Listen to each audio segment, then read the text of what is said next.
suffice to say, he served in a variety of marine operational bills at the original command level. He now heads the Expeditionary Energy Office, which does really cool stuff.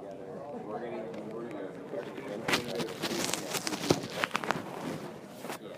Okay, thanks. So, thanks for coming, folks. My name is Jim Caley, and I'm the director of the Expeditionary Energy Office. And I am probably the last guy that you would expect to see at a sustainability-focused event, because frankly, I don't really do sustainability. I do quite the opposite. I do death and destruction. You know, my joke is that the Marine Corps is really good at two things. We are fabulous at killing people and breaking their toys. Okay, we are really good at it. That's what we do. And frankly, you guys need us to be good at it because, you know, you need somebody to call when things are going wrong. But what happened to the no better friend part? That's right. That comes after the, whenever I meet somebody, have a plan. Right, you with me? So, but the other side of that is, a lot of that is just a little talk. Meaning, you know, so we have an image to keep up. I would point out to you that actually the Marine Corps is really concerned about this type of thing. If you want to know what the biggest wildlife preserve is in Southern California, the only place where developers can't stop mountain lions, they can't stop bison, they can't stop grass, they can't stop kangaroo, rats, mice, whatever it is, the answer is Camp Pendleton. And you say, why is that a big deal? Because we're sitting there, my second lieutenant Jim Caley on the rifle range, bison wanders into the range, guess what happens? We go cold, we're all done, because our job is to protect the environment. And so frankly, and you say, well, that's not a very good thing. No, it is a really great thing. It's a great thing because the second largest terrain in Southern California that is protected is 29 Palms. And it is also one of the largest area where there is preserved loam, that level of topsoil in the desert, where those microclimes and those small organisms that live in loam in the desert still survive. And it's because we have strict rules about this thing. So, the discussion about killing people and breaking their toys, it is for public consumption, but on the other hand, we really do care a lot. And if you get the sustainability piece wrong, then you have to call us too. So my first example of being called for this type of thing was going to Somalia as a young lieutenant. When you pick up a grown man who weighs 45 pounds and you carry him into a medical center because he's starving to death, you get an idea of sustainability and when it goes wrong, what it looks like. And so the reality here is we do care about it. But in the Expeditionary Energy Office, I'm focused on three things. I'm focused on the operational reach of my forces so that they are more effective as combat forces first. Why? Because combat operations are a whole lot harder than humanitarian operations. Combat operations are when people are shooting back at you, and that's much harder than me providing, you know, water and supplies, humanitarian relief in the Philippines, in Nepal, or in some other place in the world. It's just harder. So we plan for the harder mission first. The next thing we're focused on is agility, the ability to move quickly on the battlefield, and not just quickly, but whenever we want. And when you have a force that is 45% more energy intensive than it was 10 years ago, because of the amount of armor that we've strapped to everything, that becomes a problem, because now you have a requirement for a lot more fuel. And Americans use a lot more water. So the nexus between water and power for the Marine Corps really affects our agility and our ability to move on the battlefield. 71% of our logistics is fuel and water. Let me give you an example of one technology that can change that. Drought, California, kind of a big deal, right? Most of us eat California food. So if I reprocess the shower water that I use on the battlefield for the past 10 years, I could have cut the logistics footprint in Afghanistan and Iraq by 17.5%. Not the water footprint. I'm talking the total logistics footprint.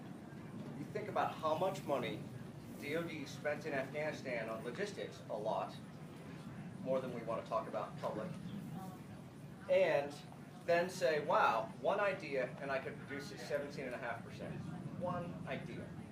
Simply reprocessing shower water. So if you want to know why we care, this is why we care, right? That to me is combat capability. That's the ability to put more riflemen on the battlefield and fewer logisticians, fewer truck drivers. And when I put fewer truck drivers on the battlefield and I have fewer convoys going up the road, guess what I have? I have a significant reduction in casualties. Why? Because we can all talk about guys that pull trigger all day and all night, and 52% of the casualties in Iraq and Afghanistan come from my community and communities like mine, people who keep roads open. Second, you have to keep a road open and hold terrain, you start losing casualties, you start losing people maintaining the roads and running the roads. EOD teams, they're not out there generally to support all the infantry missions. They're out there to help us keep the roads open. And so it's a big deal. Now, the other part of it is, I talked about, hey, we're a heavier force. We use, we have more armor, we have more everything. So I will tell you, it's a good thing. And we're a much more lethal force as a Marine Corps. The force that, frankly, your money has bought in the past 10 years is awesome. Infantry battalions have as much firepower and control as much terrain as infantry regiments used to. So we're way better at what we do. It's come at a cost. So the weight for the average Marine when I was a lieutenant in Somalia was about 40 pounds of gear walking around. Not on 72-hour patrol carrying your ruck, right? I'm talking about walking around just on patrol in the street, day-to-day operations. Average weight on a Marine today is 101 pounds. The second that I put on plates and body armor, I start taking Motrin because I'm old. And it hurts like hell. So the point that I would make is 13 pounds of battery, when you have 100 pounds of gear, 13 pounds of battery on that guy's back, that's probably a big deal. And so we're focused on making them more mobile and frankly trying to cut some of their weight off their back. So there's some really clever things that we're doing to do this. And when I say we, I wouldn't say we, the Marine Corps. No, actually, we, you. So industry is doing this. We go to industry and we say, hey, we're really interested in cutting weight. What do you got for an idea? Well, one of the companies that I don't know if they're out here or not, and I can't mention their name, but one of the companies is integrating body armor and batteries, lithium-ion batteries. You're like, wow, that sounds interesting. So potentially I can cut weight. I discovered something else in the inclusion of the lithium-ion battery in the body, in the plate.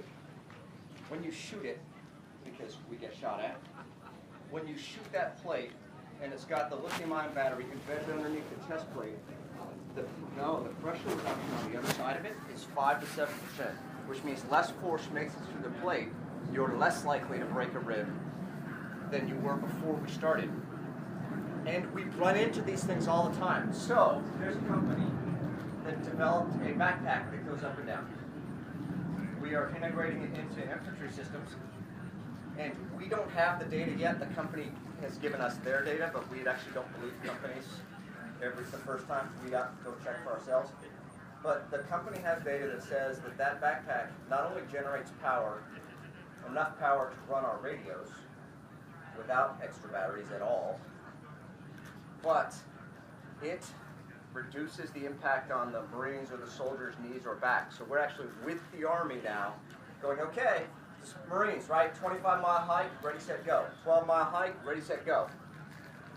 Well, imagine showing up at the other end with fully charged batteries, just because the pack was moving up and down, and 5 to 8% more energy than when you started. Or than the guy with the fixed pack, I'm sorry. So 5 to 8%, so a guy with a regular backpack. Imagine the type of use for that type of thing. I would go, okay, so forget the Marine Corps mission.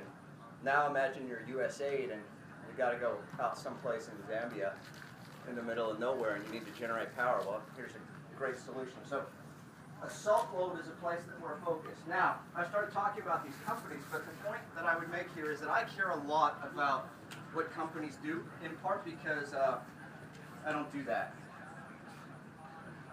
Right, so I'm actually not an engineer.